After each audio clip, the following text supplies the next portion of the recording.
Hello, listeners. My name is Charles Scott Sr. Here we are another evening here, this beautiful day. I'm here with Charles Scott Jr. Junior, good morning, good evening, whenever time you choose to see this. Because remember, you don't have to just wait for it to come on TV. Go online, you can watch it on TikTok, Facebook, or YouTube, or call me up. I'll send you the link to all the episodes. But welcome.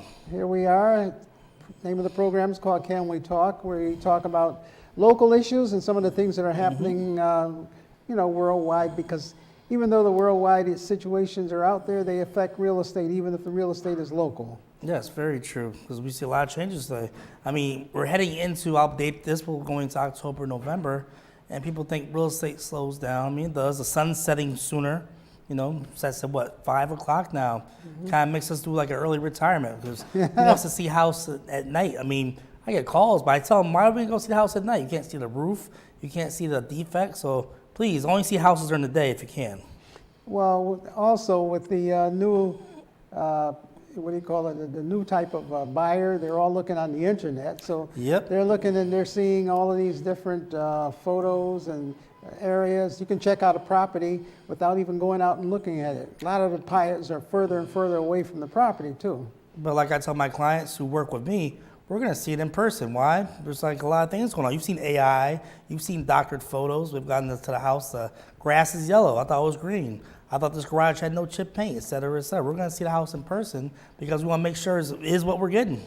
Yes, there's a lot of different changes with the real estate because you could take the photo and put the house here and there. And so you really got to see the property, and that's what we do. You get in the personalized care where you come out, we take you inside the house, show you. Not only that, we have to point out to you all of the defects or any problems that you might have because each mortgage is different. There's Yes. different types of mortgages. So you just can't, people call us and usually they go by one thing, price. They'll Correct. look at the price and naturally you could take the worst house out there, broken windows, broken walls, the roof's caving in, and everyone will call and say, oh, it's got 3 bedrooms. That's what I'm qualifying. I want to see that house, Mr. Scott. Yep. And then the house says bank owned, foreclosure, cash only. I can see those things on my side. Remember, any house you see on Zillow, Redfin, on these websites, you're working on for realtors, send that to the realtor so they can give you the real down low on the house. Because remember, these are marketing websites. They show you the best things about the house. I can see what the disclosure is going to say. There's no oil tank in the ground. There's a house going through foreclosure, et cetera, et cetera. We specialize in properties that can be sold for top dollar. We always have on our marketing, if you are out there and you've gotten in some of the letters that we send out letters and they say, we sell for top dollar. Yes. So one of the things I want to concentrate on probably this segment is selling your house. If you're looking to sell your house, some of the things you should do and some of the, things that we actually do on our side to help you sell that house. Well, I would say what's another reason why they should sell their house in this environment also. Right now, I talk to a lot of people, they're saying, okay, I'm going to wait till next year to sell the house, et cetera, et cetera. But I tell them, well, think about it. Next year, I've been looking at the forecast. We're looking at interest rates going down, which is going to be great for my first-time home buyers, it'll be them lower payments. But remember, as these interest rates go down, it's going to encourage a lot of sellers who have been waiting on the sidelines to start putting their houses up for sale. And like the analogy I tell my clients, we go to the car dealership and there's 2 Ferraris there and 10 people, there's going to be a bidding war. If I go to a dealership, there's 20 Ferraris and 10 people, they'll have their options. They don't have to overspend or pay high price or get top dollar. So those who are looking to get top dollar say don't hesitate. Exactly. What we are actually anticipating is for prices to go down in the coming months. And, like you just said there's going to be more properties that will be on the market. So Yes. That's why we say top dollar. If you want to maximize the amount of money that you're going to put in your pocket, now is the time to think about putting your house on the market. And if a lot of people put their houses on the market for different reasons. You have a lot of different people that move to other areas of the country where the prices are a lot less. Some people move because of job situation. They may move to an area like Texas or Atlanta or Raleigh, South Carolina. Some of our customers North move out of the Carolina. country. Out of the country. They go back to their homeland. They say, this money goes a lot further in different countries, especially in the Caribbean. Right. So therefore, there's a lot of reasons why people are motivated to sell a house other than just, to sell it and then move to another house.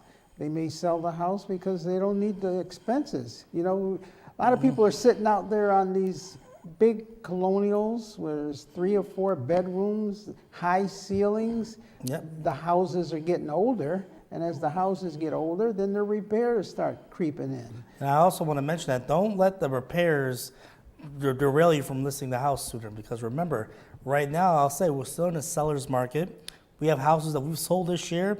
Furnace did not work. I've sold houses this year where the furnace wasn't connected to the house. We're in a situation where these buyers are in a situation. Several of them that way. Several. So don't let these repairs derail you. People will still buy your house. We'll have to adjust the price somewhat, but it's still going to sell for a lot more than you would think. Mm-hmm. We've had properties where the furnace didn't work, the roof was leaking, the wall on one side was coming apart because of the water that had been coming in there for a period of years. Correct.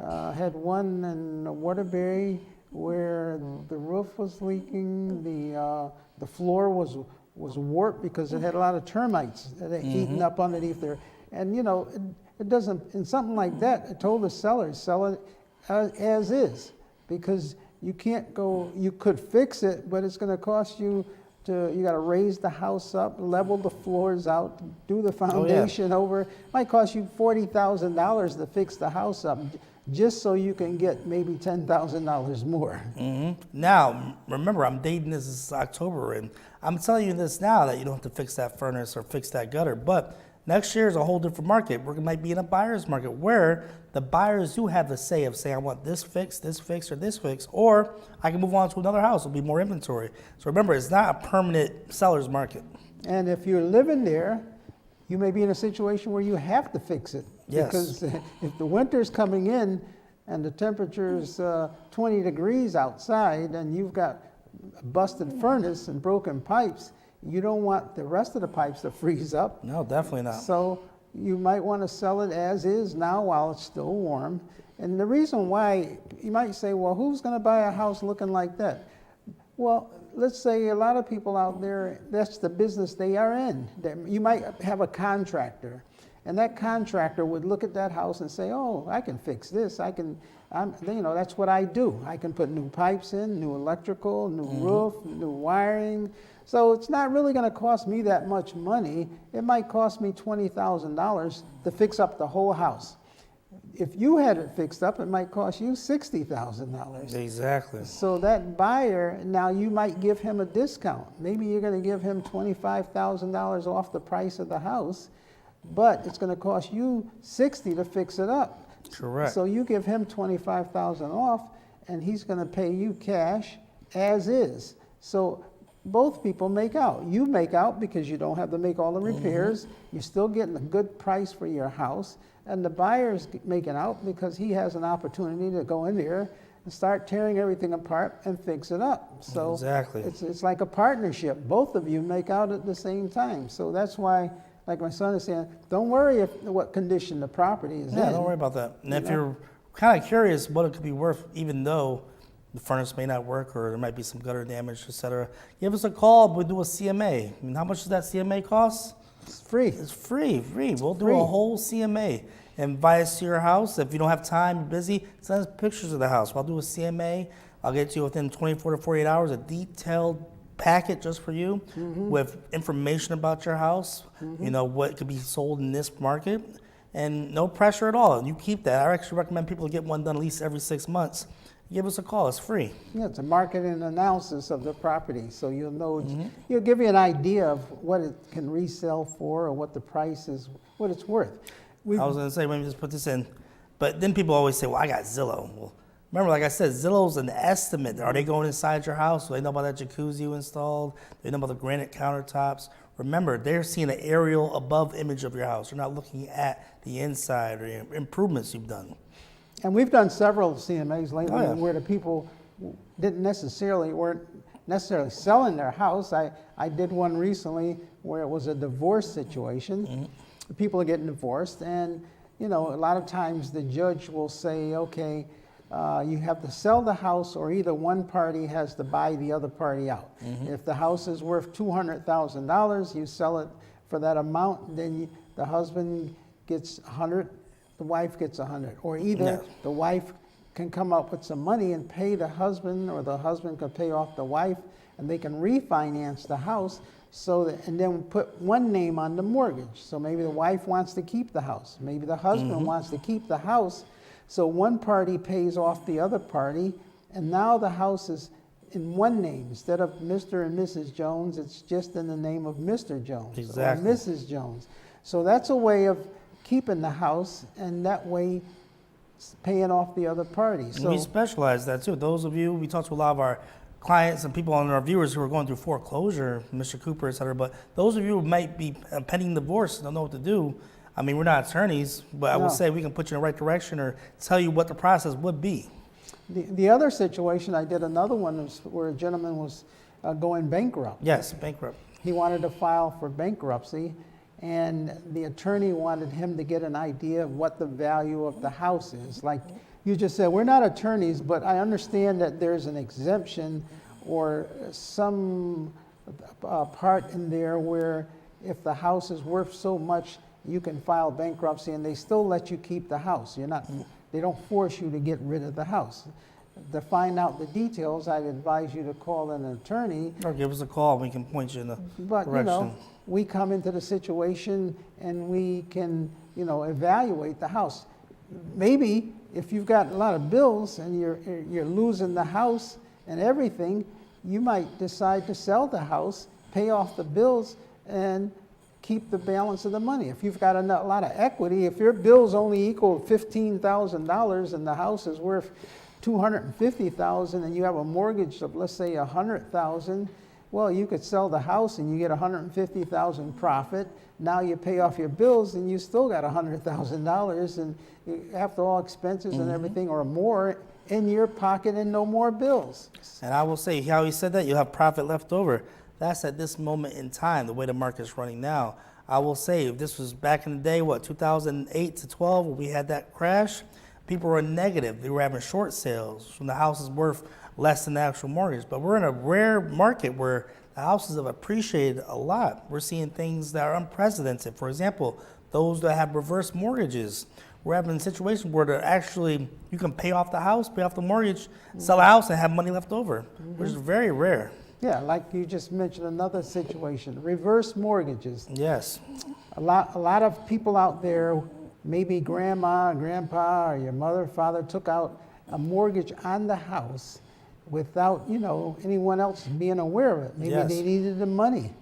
And so therefore they needed money to live on right now in the present. And then they passed away, and now the company that they took out that loan for is coming after the house and saying, okay, now that they're no longer around, we want the house back, or we want the money that we gave them back, Exactly. one or the other. So maybe you were thinking, oh, I'm going to inherit the house, and you find out that they took out a mortgage on the house. So you have an option. You could say, well, you know what? I'm going to call Mr. Scott and find out how much the house is worth. Yep. Maybe the house is worth $400,000 and they borrowed $200,000. So I'm saying you can sell the house for $400,000, pay off the people they took the mortgage from, and have $200,000 left for you. Exactly. I mean, Versus you throwing up your hands and signing the surrendering right house, to the house. sign the house over to them. Same thing for those that may be going through foreclosure, getting those letters from Mr. Cooper for a balloon payment or, I would say, list pendings. Give us a call. We can point you in the right direction. We specialize in Right. that. If you get those letters in the mail, don't panic. Don't panic. Don't hide out. That's the worst thing you could do. Yeah, definitely. The worst thing you could do is don't say, I'm not going to call them back. I'm going to delay everything. Maybe they'll forget that they sent me the letter. We get calls every day. So people don't realize they treat houses like this apartment. Like when they see they're behind their mortgage, they feel like it's the landlord and their own rent. They're hiding from the bank, not looking to open the letters. When it comes to you getting behind in your mortgage, The last thing the bank wants to do is get the house from you. They actually want to work with you. They actually have programs possible to help you restructure the mortgage. It's not like when you're renting from a landlord who wants to kick you out and rent it to somebody else. These banks want to work with you, and there's actually outlets, whether you sell the house or restructure the mortgage. Yes, like you just said, they want to work with you. And in most cases, if a bank is foreclosing on you, they are required to offer you counseling and to direct you to different nonprofit agencies that can assist you possibly, if you qualify, Correct. with the mortgage payment, with counseling, with finding out what's the best option for you, some of the things that we're talking about here. So they are obligated to give you that information. Now here's the thing, here's the problem. They usually send that information along with the foreclosure How about notice. that? So it's all included in there. So when you ignore the foreclosure notice, when you ignore everything that they're saying, you're also ignoring probably a solution to the problem. And you're not going to the court dates, you're not taking off of work, you're just letting it go by. I mean, you see those letters, don't get scared. If you can't understand the jargon, we're not lawyers, but give us a call. We can kind of summarize it for you. Because those dates, the information they give you is time sensitive. Yes. You only have a certain amount of time to respond to that information that they send you. If you ignore it, in a lot of cases, you play right into their hands. They may Yes. want, they benefit when you ignore everything, but they don't really want the house like my son said. Yes. They want to work with you. Yeah, they don't want to have to maintain the grass, security of the house, pipes in the wintertime. They rather sell it to someone else or have you stay in there because the house is going to have wear and tear, obviously. So and everybody benefits if you stay in the house. Correct. Especially, let's say it's in the winter. Do you want to move out of the house in the middle of the winter, and now all of a No. sudden the bank is in California? So 4 months later, they come to check on the house. They open the door. There's a river of water coming through because all the pipes busted. Exactly. The floors are all caved in. The sheetrock is all soaked. There's mold everywhere. Because if you moved out of the house tomorrow, they don't come down and look right away. They don't even know you moved in the first place. Nope. They'll keep sending you letters. They may send you letters for 4 months and you've already gone.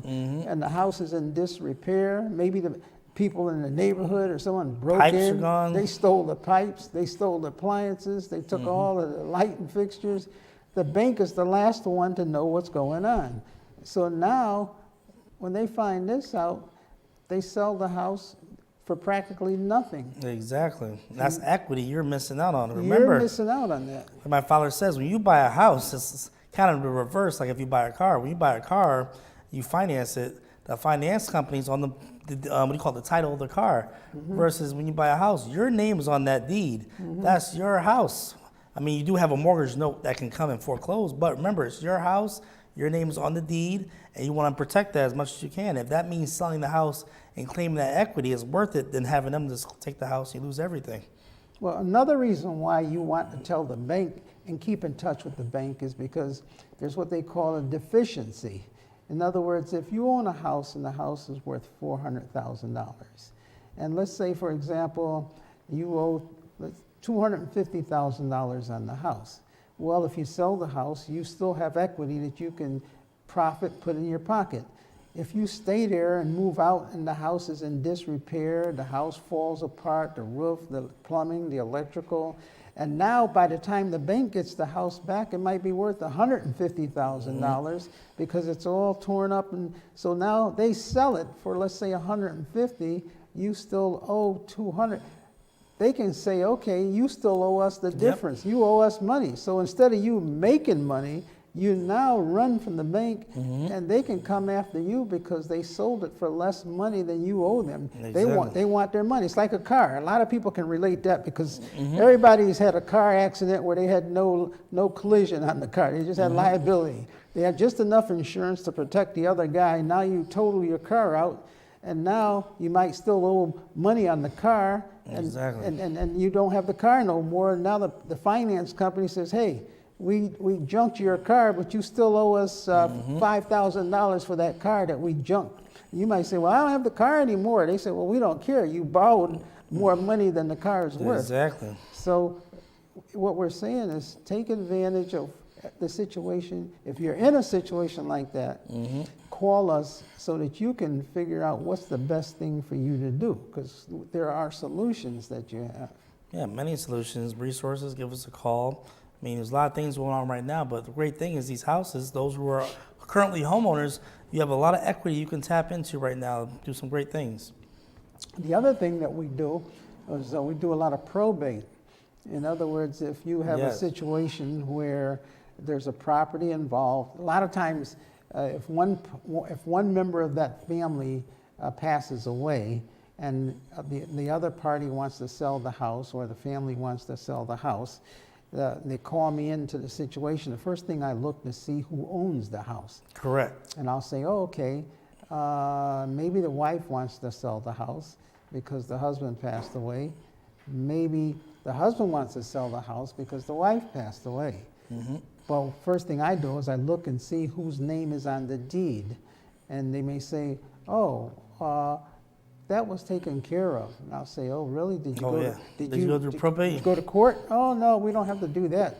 Yeah, we don't have to do that, because if something happens to me, the house comes, if something happens to my husband, then I get the house. And I say, okay, but if you're selling something, it has to, your husband can't sell it because basically his name is still on there. Exactly. So what you have to do is go to court and have his name removed from the deed, or do a probate situation. And why I'm concerned about that is, let's say I take your house and I put your house on the market, okay? 2 weeks later, someone comes and they put an offer on your house and they say, I'm buying your house because I'm selling my house and I want to buy your house, and I'm selling my house in 30 days. So therefore, I have to move into your house within 45 days. So when I sell my house, I plan to move into your house. And I'm saying, okay, that means if we get an offer, we got to make sure that we can close on this within 45 days. Yep. Now I see where you didn't go to probate. I say, oh, that's going to be a problem. That's gonna be a big problem. Because you now have to go to court. You have to, first of all, get an appointment from the court. You just don't walk in and say, here's the deed, take my husband's name off. Nope. They say, okay, let's see here. We can schedule you for a hearing 60 days from 60 now. days from now. You're like, what? And you're like, I got to sell the house next week. yeah, I got to do this right away. And they're like, oh, well, it's going to take that long just to get an appointment. Exactly. And get a hearing before the judge. Now, I'm saying that it's not going to be a problem to take the name off. It's just that it doesn't happen that quick. Requires time. That's all it is. Requires time. And usually you have to have a lawyer to represent you, because there's paperwork that has to be filled out. There's what they call inventory. You got to fill out all of the things. And usually there's no taxes involved with the state, but the state doesn't know that until you fill out all the paperwork. Exactly. Because sometimes people have a big estate. They may have millions of dollars that go from one person to the other. Well, there's taxes involved in a situation like that. If you're just dealing with a single house, there's very few taxes, if anything. There's probably nothing. But they don't know that until you fill the paperwork out. Exactly. So what happens is now I'm thinking, okay, this lady wants her house sold and the new people want to move in 45 days. So I'm saying you can't sign that contract guaranteeing them that you'll be able to let them move into your house, because now they go sell their house. They're saying, okay, we're ready to move in. You say, oh, it's going to take another 3 months. Another 3 months. So they can say, I'm suing you because that's false information. You told me I'd be able to move in right away. Now I've sold my house. I'm staying in a hotel, and I have nowhere to go because you didn't tell me it was going to take that long. So what I'm getting at is that I have to know all these things, because when I tell people they can do something in a contract, I'm guaranteeing that it can happen, and the lawyer is basically looking at me as knowing my business and knowing what I should know. And if it doesn't happen, then everybody's in trouble, and the other people can turn around and say, well, you're responsible for us being out in the street. You should have told us that. So if I know this ahead of time, then I'm going to put in the contract subject to the probate court being approved. And before we can close on this deal,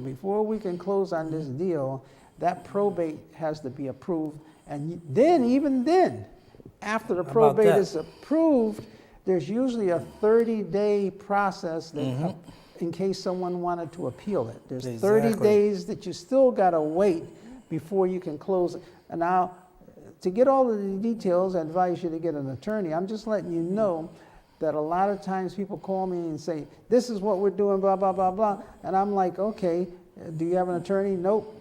Well, let the attorney tell you all these details, and these are things that you need to know. Exactly. It's as if we should have an episode where we have an attorney come up here and explain a lot of these things. Which we're having. I think we should have one. Stay tuned. Stay tuned. Could be next week or next 2 weeks, but we should have someone come up here because there's a lot of questions, a lot of things to go over. And guess what? Everyone's going to encounter some type of probate throughout their life. So Exactly. it's better be prepared now than when it comes. We do have an attorney that we've talking to, and we're going to be scheduling that within the next 2 or 3 weeks. Yes. Where we're going to have an attorney come onto the program, and the attorney's going to sit here, and we're going to have a series of questions as to what people are asking out there. Yes. And we're going to have the attorney answer those questions, because it's going to be coming, and this is an attorney who specializes in probate. probate. It's And good to know someone like that because they're hard to come by. hard to come by. There's not too many probate attorneys out there. And this is someone that we're going to have on the show that we've worked with for 20-some years. Yes. And he's very respected in the community. Very knowledgeable. And very knowledgeable. So that's the person that we're going to have come on the show, and he's going to explain a lot of these things to you. So, All right. like I said, A lot to cover in one episode. But we we're gonna get do you it. top dollar. If Exactly. you're looking to sell your house, give us a call, find out what it's worth, and we get you top dollar. Yes. Until next week. God bless. Amen. All right.